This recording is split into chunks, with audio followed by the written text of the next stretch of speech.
we started to record. Okay. Yes. Okay. So why I chose this novel, Doctor? I think that if one live some accident or some feeling or sensation, it will be different from others that do not have the sensation of feeling. So it will be much closer to us than the others, because as here as in Iraqi people, we feel with these things. I mean the things of immigrant to be alone or exile from our country, and all these events we have already lived as a population, as a community, as people in Iraq. So I find this novel is so much closer to my heart to choose it. And all the events that Ayad live, most of us as Iraqi people have these feelings and sensation. This is why I chose this text. This is Give me the an example. Can you give me one example? What do you mean by okay, first of all, you cannot use the word exile because Ayat Akhtar is not describing a state of exile. yes, His father, his family, they are not in exile. but he's as an immigrant in the United He's States. not an immigrant. He's an American citizen. He's not an immigrant. He is treated like he is an outsider, but he is not an immigrant. An But he is, immigrant, an immigrant would be somebody who travels to the country and does not have the citizenship, the right to the land. And Ayat and his father and his mom, even they are not immigrants, right? but when, His father traveled to America and set himself up there, and he was a former immigrant, but now he's a naturalized American citizen. yes, And but he is Ayat now the himself, yes, but he sorry, is now. You say, but he is now. But when it comes to the fact that he is living out of his country, this is what I meant. which When country? Which country? the United States that he live on Uh-huh, and raise on, yeah, uh-huh. okay. This feeling, the struggle, the troubles that he was in, this is exactly the same things that the Iraqi people may, if we can say not all of them, most of them have the same sensation. Okay, this is But what I want to the express. word of exile, it has a different connotation. When someone is in a state of exile, is because they are running for their safety. They're running away from wherever they are from, and they are trying to protect themselves. So they leave their homegrown country. They leave their country in exile, meaning to safeguard themselves, right? There are some diasporic individuals and members of the diasporic community who are in that situation, Mhm. right? So I'm not saying such a thing does not happen. Um, um, Before I read your before this, I relied on you and your knowledge, but now that I have read the novel, this week I've got a few more pages. I'm nearly done. Now that I'm nearly done reading the novel, this is not a story about someone who is in exile, but this is someone who is in a state of unhomeliness.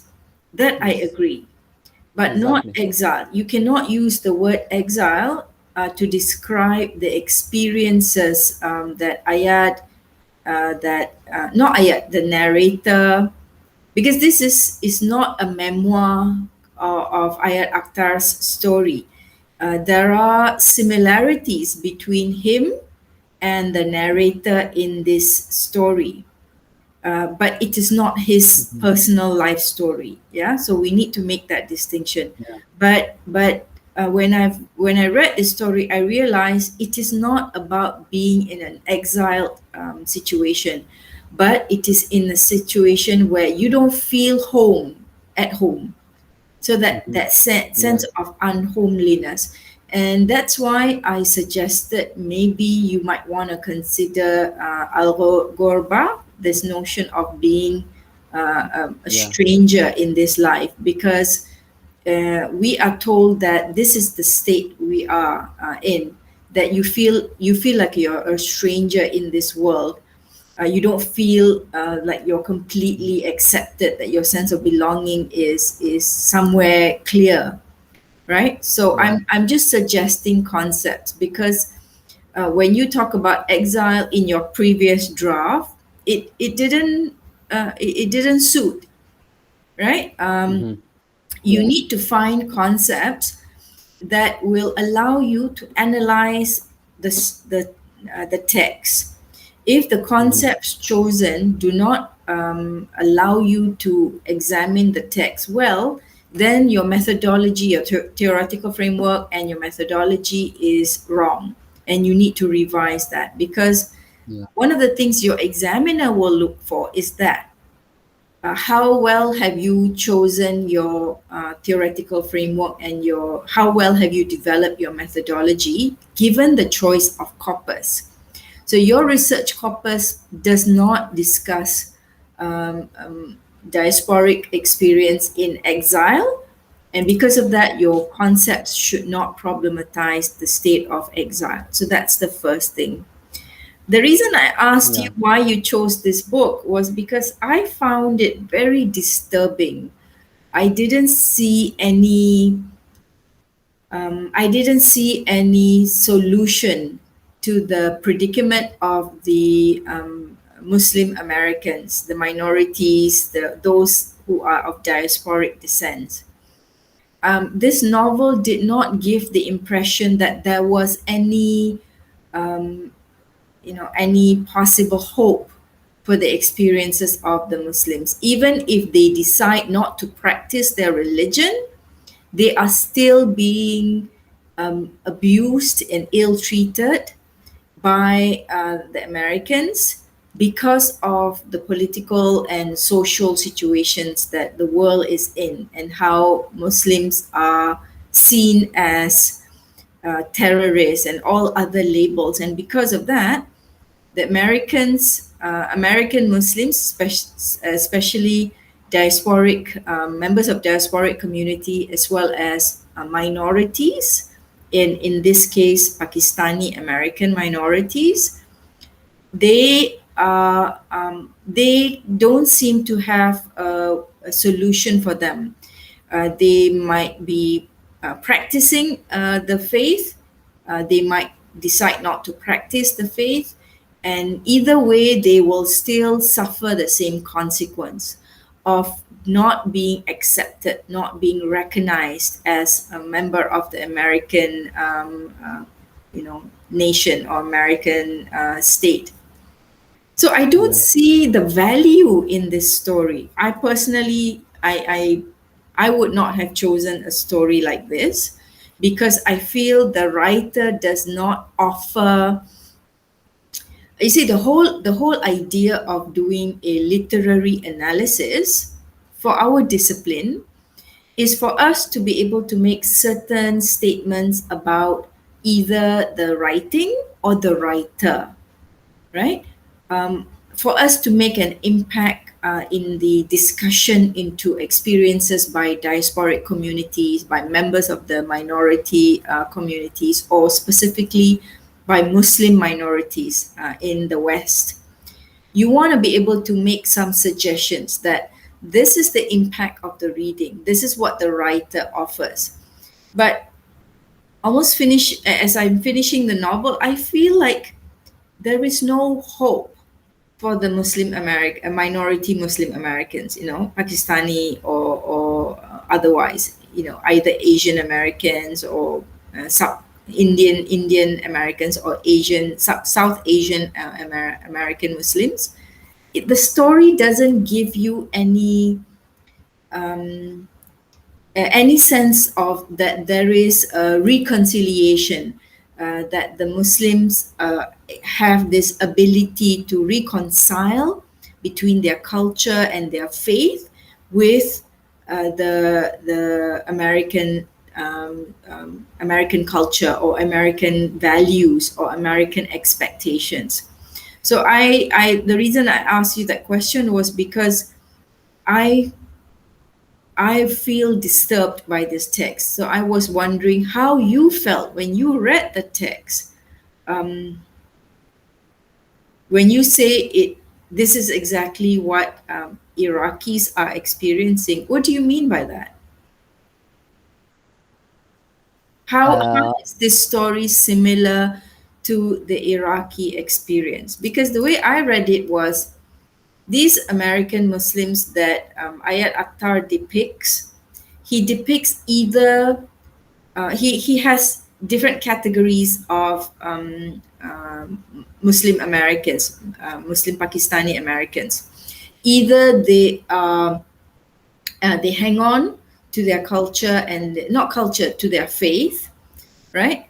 And they end up becoming, what is termed as fundamentalists, right? They want to follow the rules of the faith, so much so that they start to dress in a particular way, they start to behave in a particular way, but they are also shown to have good work ethics. They have good values. Like for instance, the doctor Latif, he has his own clinic. He gives free medical treatments.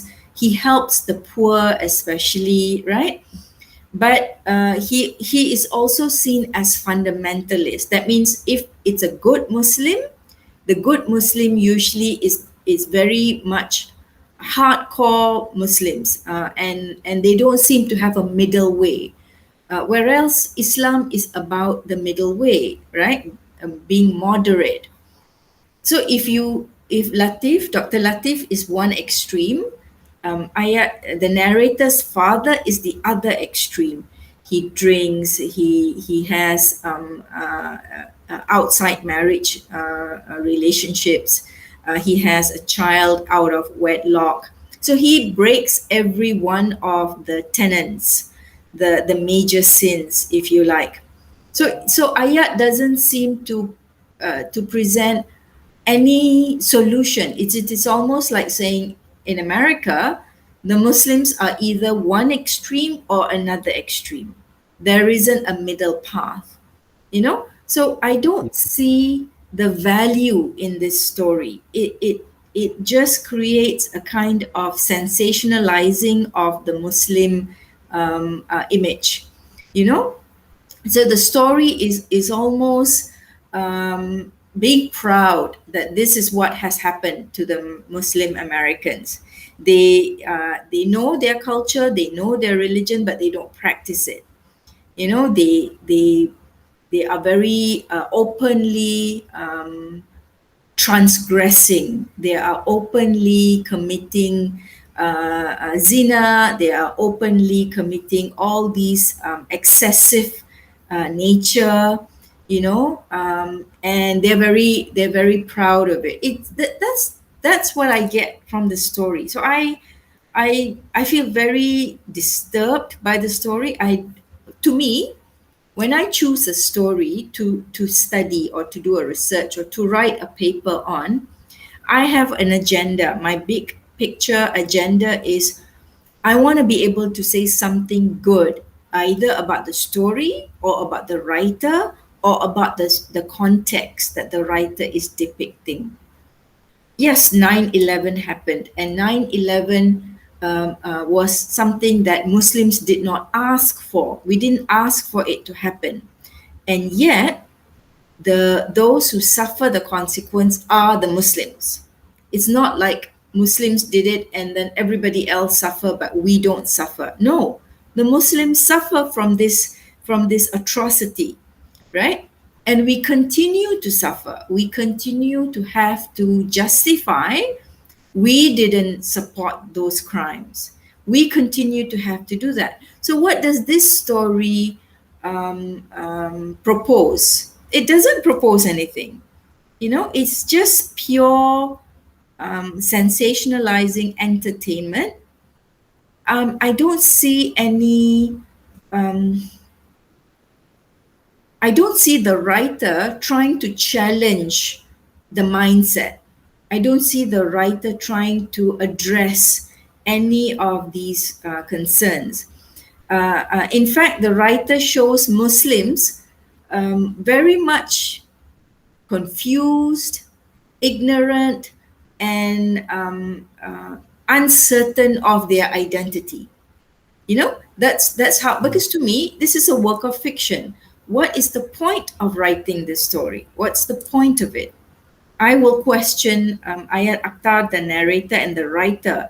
What is the point of portraying Muslims in this way? So the only thing I could think about was how, in such a landscape where, for instance, the narrator had to put on a crucifix, he had to wear a crucifix after the 9/11 on the same day, because he was being abused, because people thought he was a Muslim, and because of that, they thought he was responsible. So by association, because he's a Muslim, and because they predicted, they didn't know at that time. They didn't know when the twin towers were being attacked by the airplanes. They didn't know whether it was Muslim. They suspected, and because of that, when they saw him near that site on the same day, whilst this was happening, they became verbally and physically abusive of him. They started to beat him, call him names and all that. So because of that, as he was going through that experience, he saw the crucifix, and he decided to take it and put it on. And when he wore it for 6 months after 9/11. When he wore it outside, nobody said anything, because they looked at him and they said, okay, this cannot be a Muslim, because a Muslim would not wear that, right?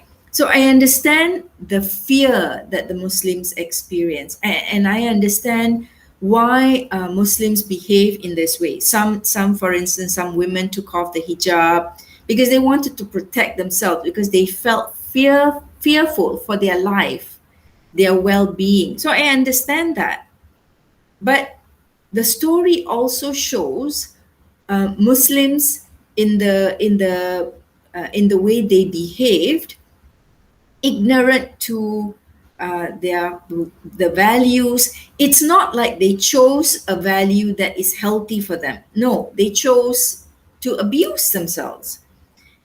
Does this mean this is the American culture? Is Ayat Akhtar trying to say this is the American culture?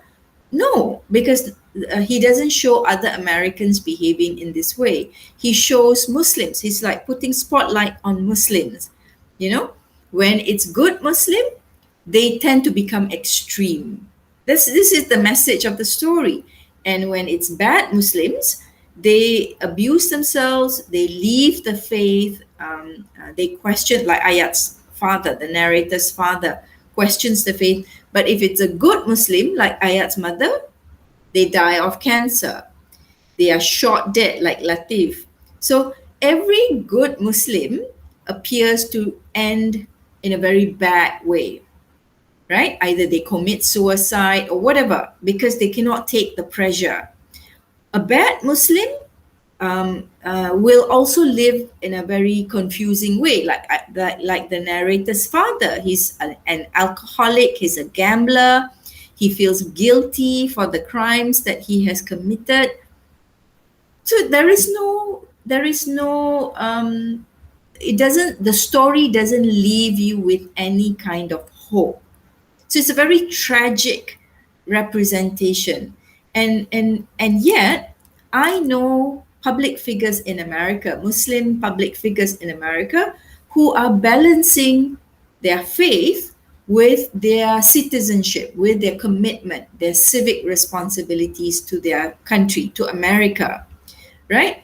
Like Sheikh Omar Sulaiman, many who set up Yakin Institute, who are educating, engaging with society, engaging with the Muslim society, engaging with the American society through interreligious dialogues, right?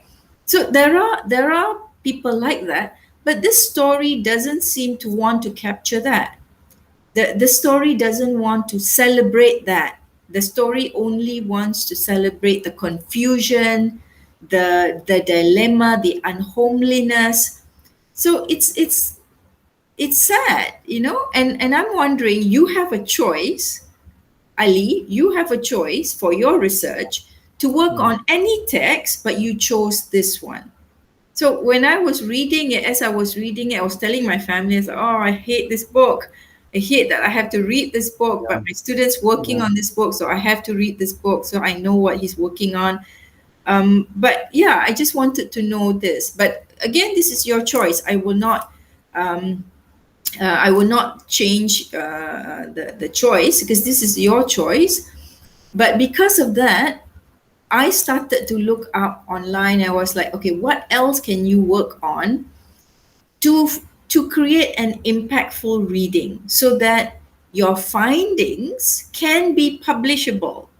Because right Yeah. now, when I work with a student, especially at the master's and a PhD level, when I work with a student, I don't just work for the 12 unit thesis for you to pass the master's program, but I also think about how can we draw something from this research to publish, you know? Yeah. And that's the reason I recommended this notion of the stranger, the concept of the stranger, and the methodology, the conceptual framework may allow that.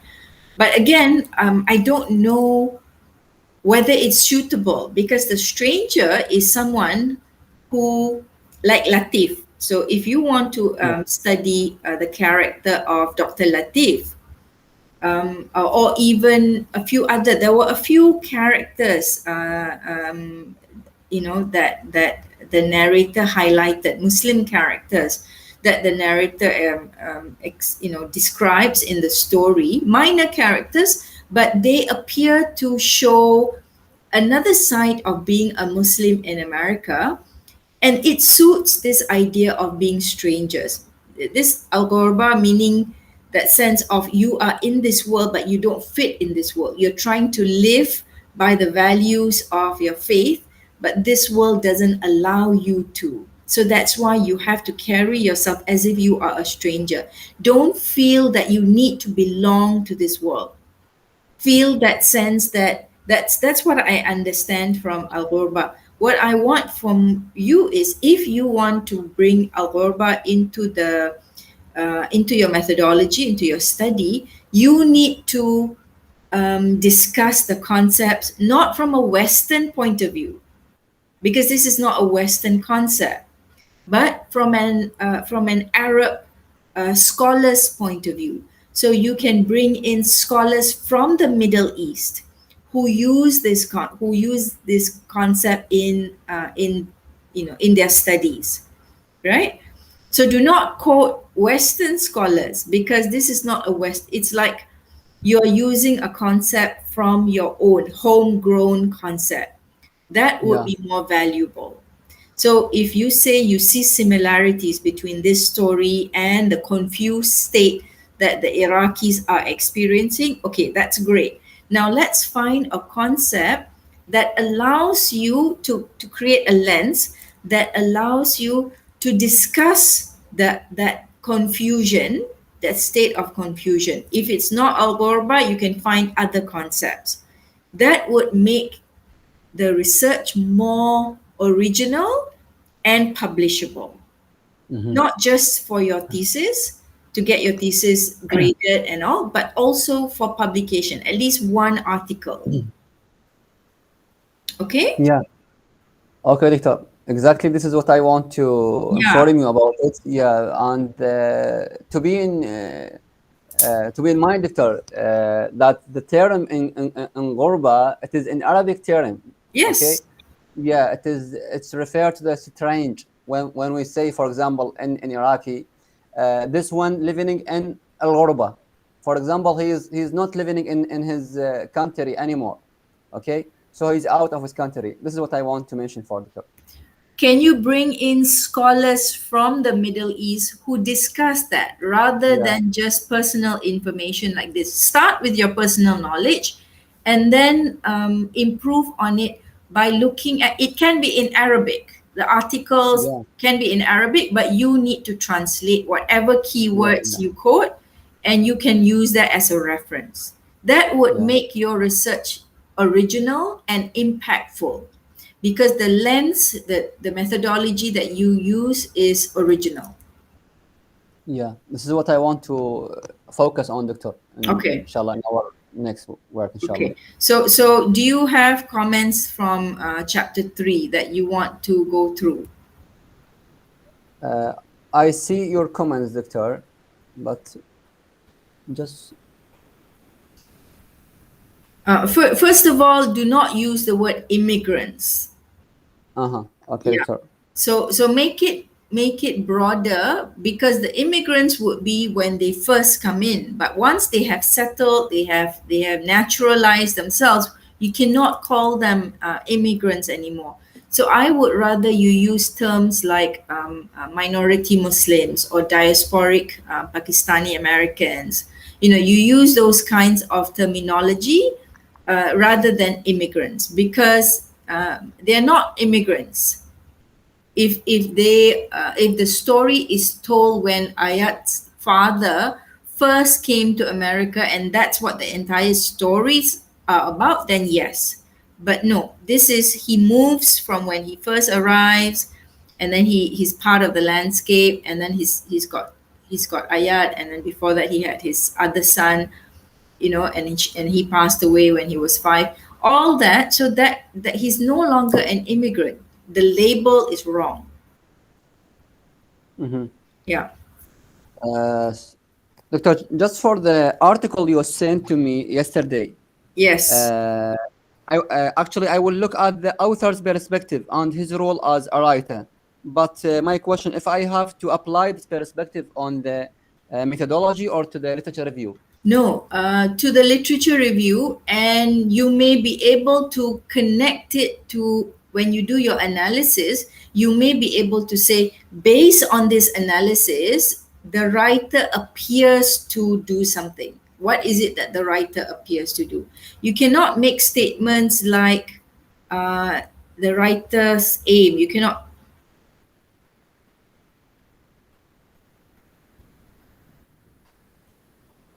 Just a second, okay. Yeah, yeah, okay, okay.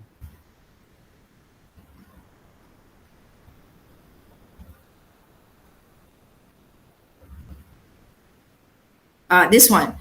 You cannot say, moreover, according to the previous article, this study will focus on the three factors that result in the. Oh, sorry, no. Also, the sense of belongingness that strangers feel. Akhtar's novel aims to find out this sentence. It Yeah. is as if to say, Ayat Akhtar has told you this is what he wants to do. This is his aim. Mhm. To find out the formation of strangeness for both the first and second generation Pakistani immigrants in America. This is not, we don't know this, so you cannot speak on behalf of the author. So, but you can Mhm. say this study aims to examine the portrayal of Al Ghorba among the first and second generation Pakistani American as seen Mhm. in this novel. So that can be part of the methodology. And then you will identify in the methodology which characters will you focus on, because you cannot study all of it. So you may identify specific characters. So that way Mhm. in your analysis chapter, you will only focus on excerpts where those characters are being described. Everything else about Donald Trump, about all these other things are not important. So you identify the Yeah. characters that you want to focus on. Okay, Doctor. Doctor, just a question, please. Yes. If for the concept that I choose, are Yes. they okay? I choose stereotypes, for example, and stigmatizing and discriminating. Are these sub-concepts are I good like for my? I like it, but is it? I mean, you need to describe them. You need to discuss them some more. But Yeah. uh, where did you get these concepts from? How are they connected to Al Ghorba? If they're not connected to Al Ghorba, you might want to just remove Al Ghorba from the conceptual framework and say, based on the notion of strangeness and Al Ghorba, some scholars have identified certain key concepts, and they Yeah. asked, so which scholars are you looking at when you say previous articles? Which scholars? So bring in the discussion into Al Ghorba, and if there are any scholars that say Al Ghorba can be, this notion of Ghorba can be unpacked into three stages.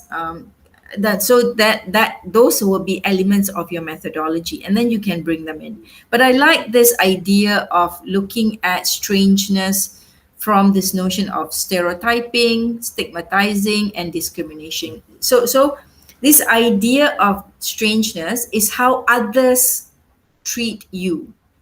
But Yeah. Al Ghorba that I understand is how you feel about living in this world, not how Uh-huh. other people treat you, but Uh-huh. you feel as if you don't belong, right? I see. But if you can find references, especially scholars from the Middle East, if you can, that problematizes this notion of strangeness, specifically on how others view you, because from politics of identity, these notions are what Charles Taylor calls politics of misrecognition. So that is from a multicultural perspective, from cultural studies, from identity politics point of view. But if you use Al Ghorba, which lens are you using? Which theory are you using? Is it Mhm. psychology? Is it philosophy? Is it theology? So the way the term is described within that discipline and the way the term is used within that discipline is how you will use in your study. Mhm.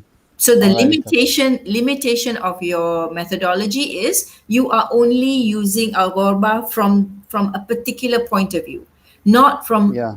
all the other points of view. So that would be a limitation you will acknowledge in chapter 5, right? Mhm. But the strength is you are looking at Al Ghorba from a particular point of view, and there is a unique contribution to the discussion into homeland elegies that other scholars have not raised. So this is how we will make your research more impactful. Huh. Okay, doctor. All right.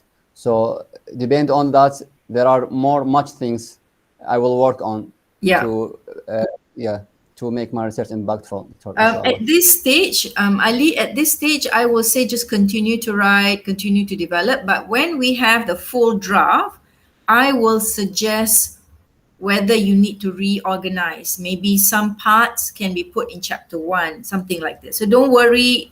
Don't feel like, okay, I have to make sure chapter 3 is this way. Uh, when we have all the chapters, the coherence will be a lot better once we know the sequences. So right now, chapter 2, I have a little bit more I'm editing. I will give you back the comments next week, inshallah. Then chapter 3, you're working on it. So we are on track. So before, hopefully by the end of November or by early December, you will have your Yeah. methodology, and then you can begin your analysis, inshallah. Yeah.